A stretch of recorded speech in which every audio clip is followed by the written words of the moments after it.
Now, if you can believe it, a new PS1 game just dropped. Birthed from the Love to Lick alumni behind the 1997 classic Moon is Onion Games' Stray Children.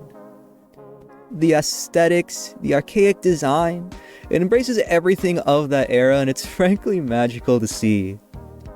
In some form, it's a spiritual sequel to Moon, perhaps even a commentary, a subversion. In any case, Stray Children exudes the charm and character that Moon would inspire many other indie RPGs, but it also does enough to have its own identity. Sure, it has the same setup of a kid getting sucked into a video game world, but it's more of a personal journey for the kid as he looks for his game developing father. And so many creative choices are informed by this clashing of childhood and adulthood perspectives that I like to share my thoughts on. Of course, I have to gush about Stray Children's visuals because, oh my god, look at these backgrounds. It's remarkable how well Onion Games has captured that compressed 90s pre-rendered look, that specific texture and way of lighting. There's a very handcrafted feel to the way everything is composed, with frames gorgeous enough to be put in a fairy tale picture book. And that handcraftedness extends to the use of mixed media.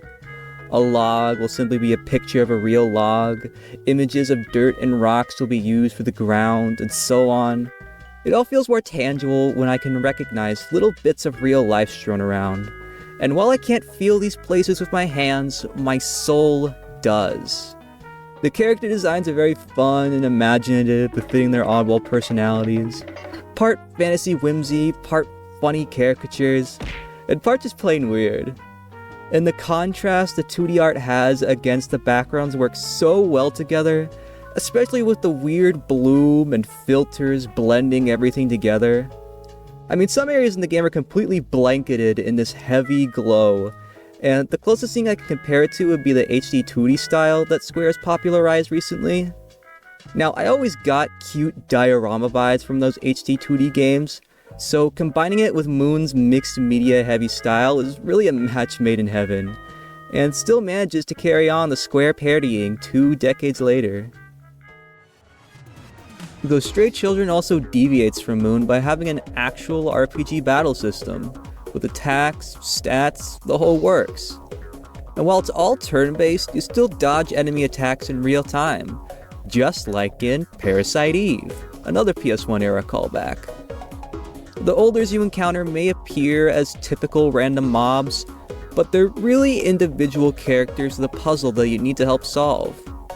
These are accomplished through the talk command, which is basically the same thing as Shin Megami Tensei. Many of these solutions can feel very obtuse, and even when you get hints for an older, they can come off as totally nonsensical. But at the same time, I also dig the esoteric randomness of the dialogue system, since it's the sort of player-unfriendly design that feels straight out of the 90s. You know, the type of philosophy that expects the player to remember a bit of throwaway text for a puzzle a dozen hours later.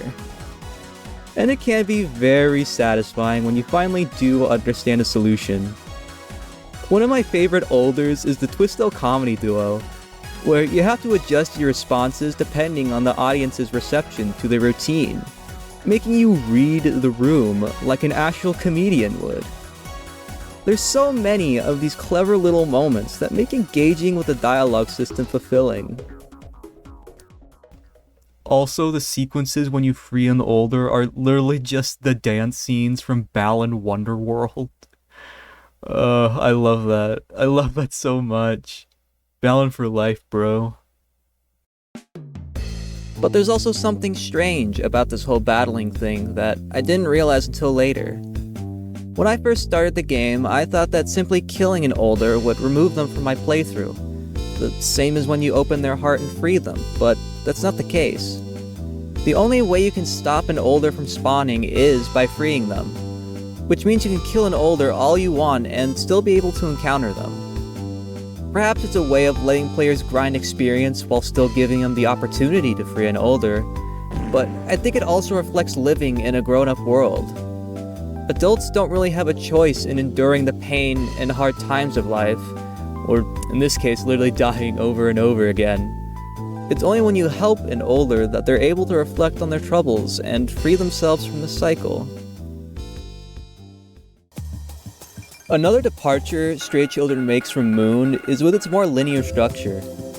Each section is strung together sequentially, and previous areas become inaccessible after certain points in the story. It removes the sense of freedom and livability that Moon's open map provided, but it works in context of the story. While you certainly had to find a way back to the real world in Moon, the whole point of the game was to help out the people of the game world. So being able to freely explore and talk to people worked towards that goal. Conversely, in Stray Children, while you do help some people along the way, it's more of a personal story for the protagonist with a focused goal. And it correlates into growing up into adulthood, as you simply have to leave things behind, even your childhood friends. It's bittersweet how many fun and endearing characters you meet but can never come back to. Much like the train tracks running through all the land, this is a journey that can only go one way.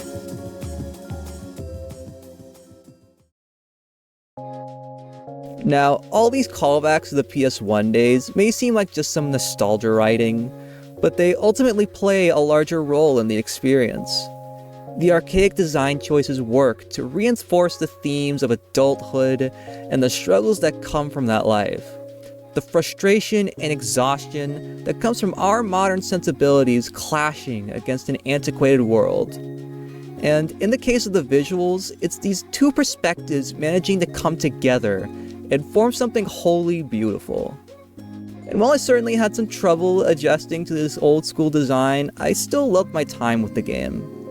It's incredible to see something as artistically striking as Stray Children actually be made, encapsulating a period of time in an authentic way while taking it in an interesting direction.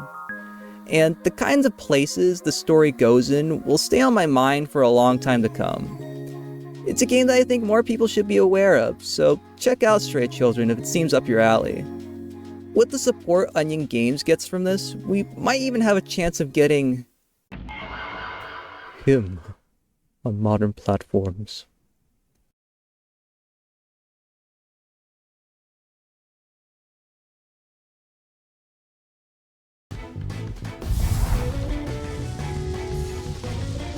You scream, I scream, no way! なんやねんそれ